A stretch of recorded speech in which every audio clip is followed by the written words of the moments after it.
Hello. So today we are going to start the fourth part of the cloud computing coursework, and this is cloud platform and frameworks that we'll discuss. First of all, we'll discuss the basics of a representational state transfer that is well known as REST API. What is REST? It is representational state transfer. We can say protocol or something like that. So, what it intends to do? It intends to do resource allocation and resource usage over the network, over the internet, over the web architectures. So, it was first introduced by Roy Field in 2000 as the doctorate dissertation part, and then it becomes HTTP object model that actually start doing the resource uniform resource identifier.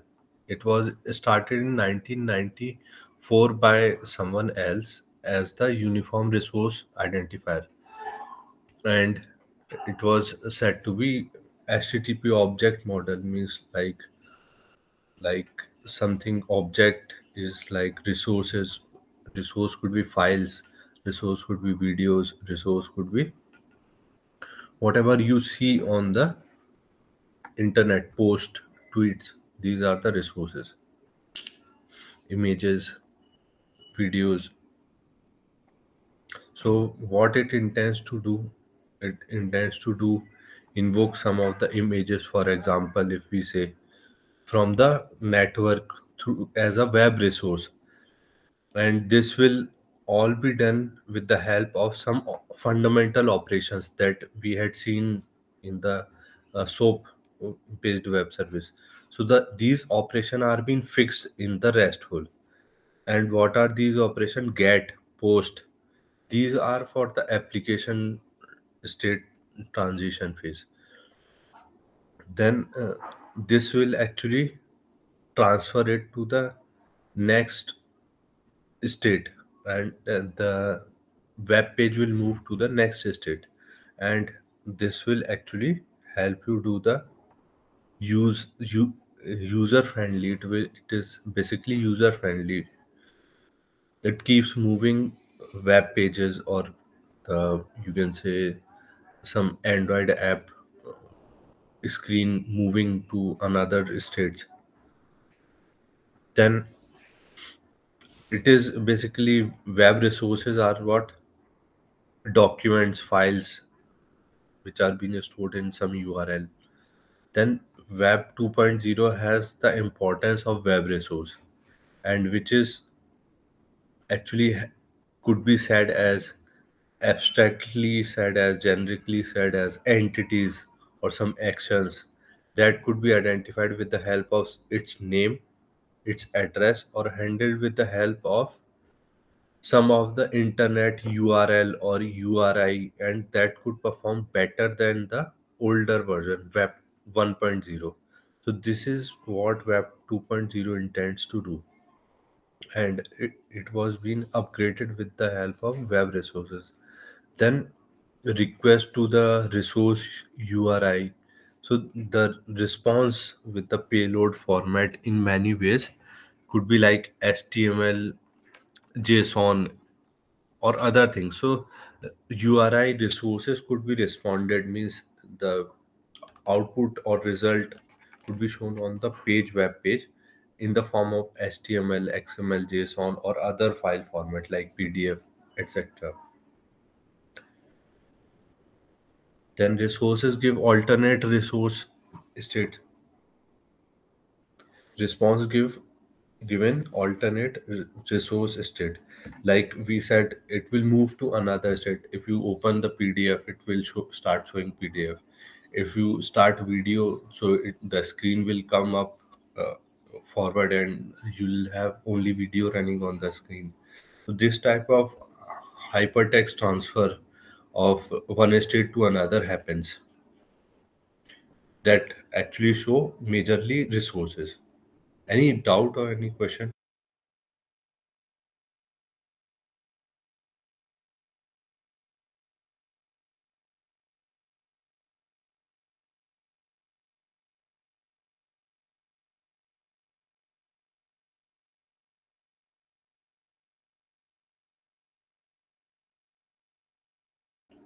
So we'll move forward. So what is the difference between URI and URL? So URI is basically for the machines, uniform resource identifier, and URL basically the we all know www dot http. So this type of websites are being opened with the help of URL. But URI is basically resource identifier. Like videos are there, like some images are there.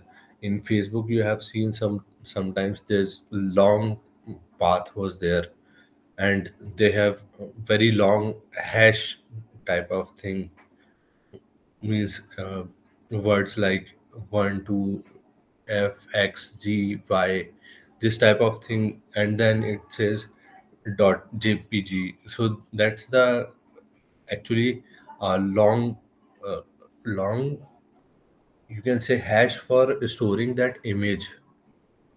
So that is identifier, and that actually only machine can resolve it.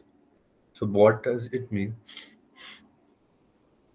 URL you can understand, but the URI is being resolved by means I find out by the machine, and they have that collection of URI. So you can say URI is for automated code that is working in the backend, and URL is for the humans who can actually directly call, type, and find out.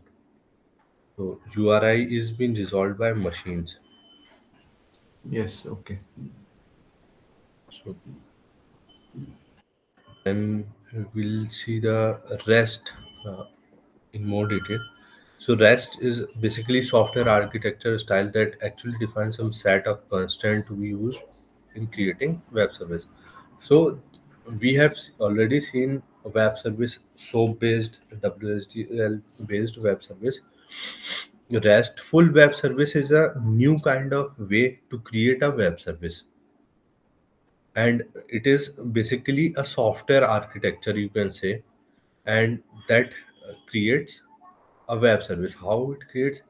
In the web service, you can define many operations so that it can work out. But for every operation you need to define some uh, invoking code in the client. So you need to write the invoking code in the client for the soap based web service. But here in the RESTful you have some fixed operations that could be well understood by other clients as well. The web service actually becomes more generic in case of a RESTful web service. So it's a fixed architecture style, and that provides too much interoperability between computers and internet as compared to SOAP and WSDL based. So this is an advantage of RESTful web service that actually allows you the system to access and manipulate some of the text representation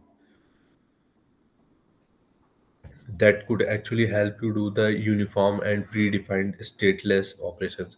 What does it mean? It means you have, with the help of fixed operations, the system which is client could able to access and manipulate some of the things more easily as compared to the soap based web service, because you have fixed operations, and that fixed operation could be written code anywhere in the browser or in the app, and it would becomes easier, and uniformity is there, standards are there for some stateless operations.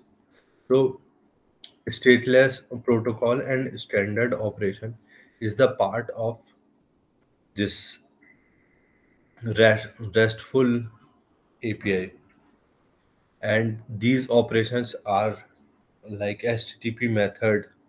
You are available with get, head, post, put, patch, delete, connect, options, trace. These are the fixed, defined, well defined operations.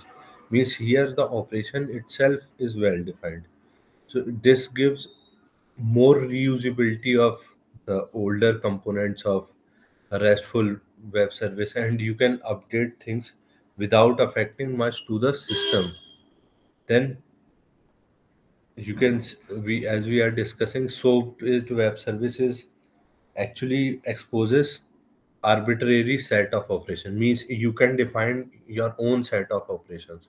Whatever you want, you define it inside the soap based web service. And rest, but in the case of restful has a fixed set of operations like get, add, post. So this is difference between SOAP based web service and RESTful based web service.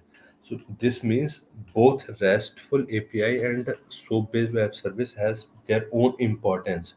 Means both of them are important because SOAP can define its own set of operations by the usage as defined. And RESTful is basically more towards front end and user friendly. So people are thinking that RESTful is overtaking SOAP based web service, but both SOAP based web service and RESTful based web service has their own importance, because you can customize SOAP based web service by yourself. So, and you can define your own operations in the SOAP based web service. Then next, anything doubt till now? No, sir.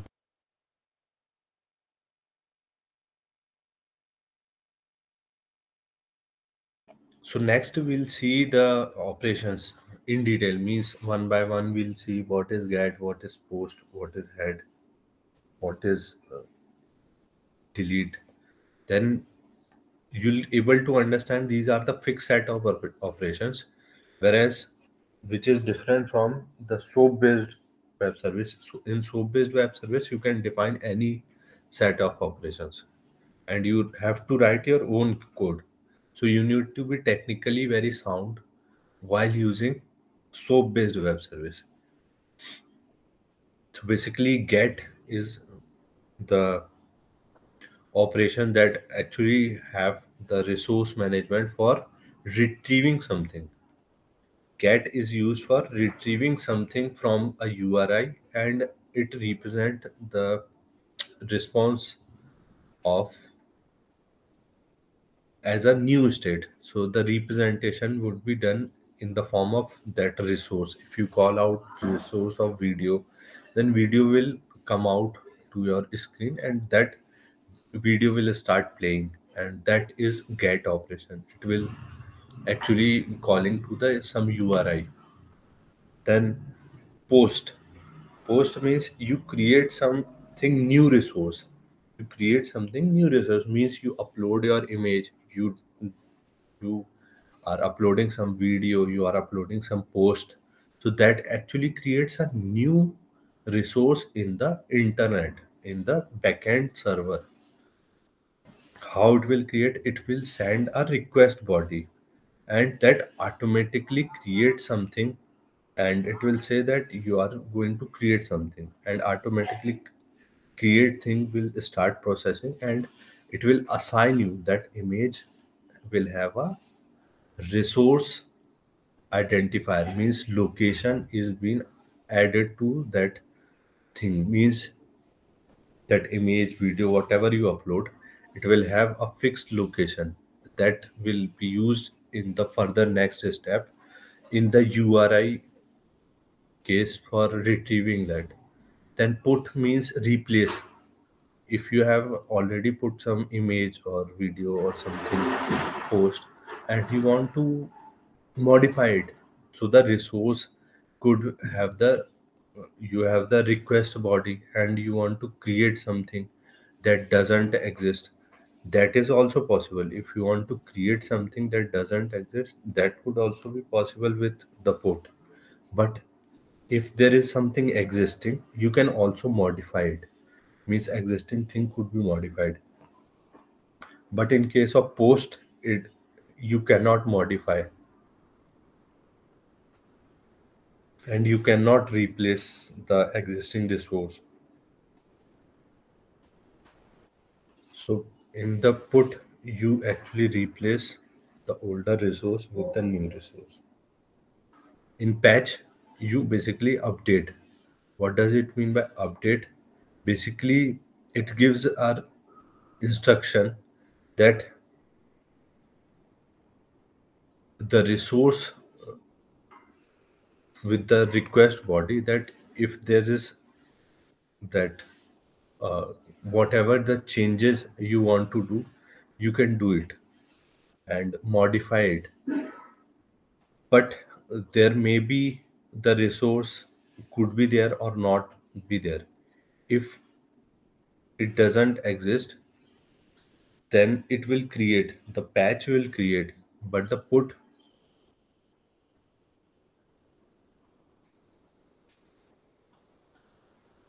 will also create, means both patch and put is basically creating the resources if they doesn't exist. But in the case of replace, in the put you basically replace, and the patch you basically modify and update the resource. So this is basically difference between put and patch. Put is for the replacing the whole resource, and patch is basically updating the resource. And both the things will happen actually with the help of request body. In the request body you will send what you want to send as a resource.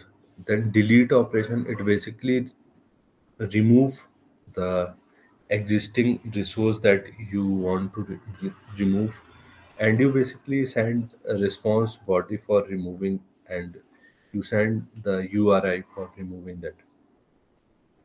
Any doubt or any query in these 4 5 things? So, sir, basically, put is used to replace all the resources that are we are requesting, and patch is used to modify some properties of that resource. That is the difference, I think. Yes, basically replace is for the complete resource replacement, and update is for the fixed set of means what you want to modify, means that replace put is basically for replacing the image. Be- you cannot have the same at the same location, you cannot have two different image, so that image could be replaced only. So that image is being replaced by the put command. And in the patch you have the post. Suppose you have some posted some text, so that text could be done what, the text could be updated, you can change that text, so that could be possible. So this is basically the difference between put and patch. Put is for the image or document, something that could need to be replaced, means something new should need to be on that place. And patch is for updation purpose of that post or tweet or something like that. I think it's clear, like, Yes, yes. so you are developing a website and you want to replace the image, so it can't be bind, means it can't be fuzzy, means it can't be, it will be done either 0 or 1, means either it will be removed and new image will be created. So you want at the same resource identifier, means that image would be used by many other websites as well. So at the same URI, you actually replace old image with the new image in case of put, but other text that you are putting on that page is basically updated. So this would be there. So next, web-oriented architecture.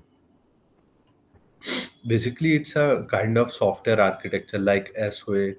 So basically, the uh, scientist or researcher keep on defining such things: web-oriented architecture, software-oriented architecture, WWW, REST. So what they actually describe in their own way. So the social website and personal website, all these things combines to form what, WOA. What it actually do? It is basically extension of SOA, service oriented architecture, and WWW and RESTful. So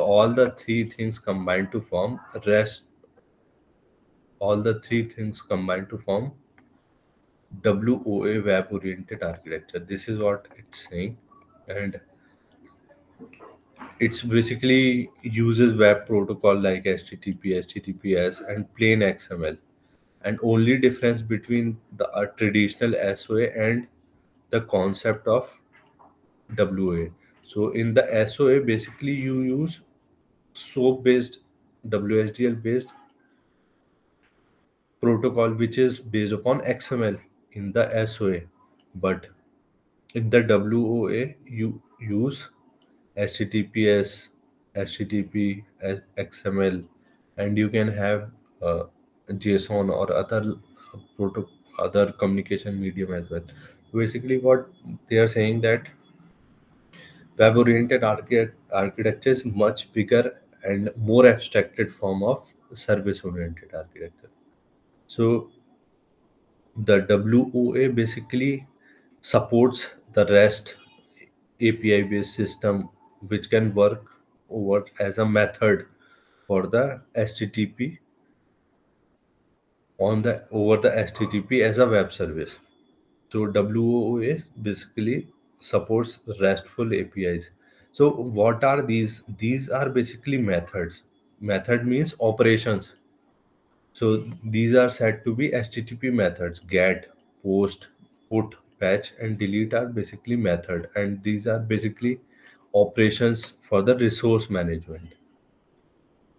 What it means by operation? Operations are the like a remote procedure calls which works in the backend and have the business logic. Then this works as a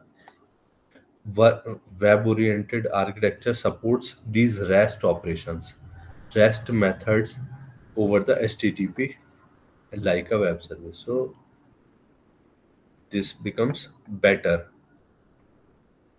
In earlier in the SOA service oriented architecture, it is only that uh, WSDL and SOAP based things, but the here in the web oriented architecture is much larger. So currently we are dealing with web oriented architecture in the computers. Then enterprise WA is sub style of enterprise SOA. So the enterprise WOA is much larger as compared to the enterprise SOA type of thing. These are the uh, that actually they integrate system and makes user via a web globally linked hypermedia like web architecture. So these are the things.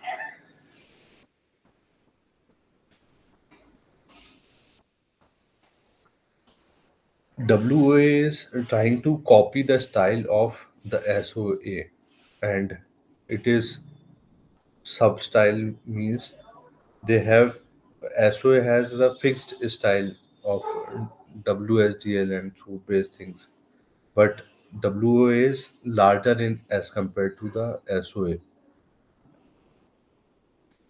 and then im- it basically WOA emphasizes on the user interface API that could be globally acceptable and that could have the five fundamental features that makes it standard and user friendly and interoperable. So this web oriented architecture want to do standard user interface and API.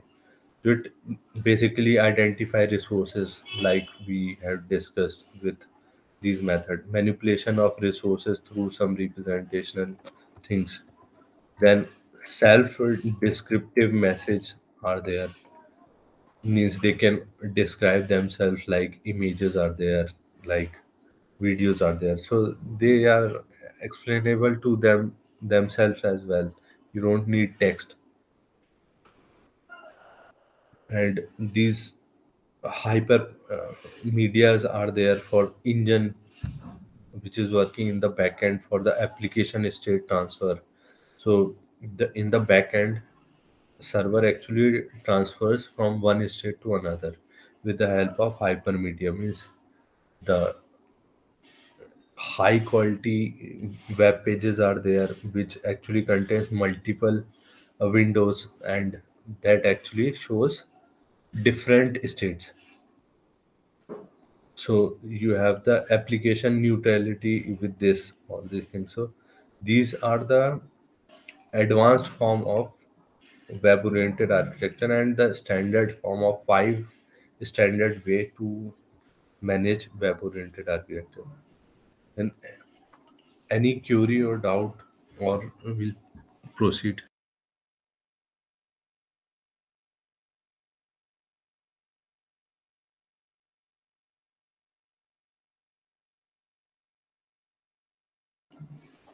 So next we'll discuss IaaS and hybrid cloud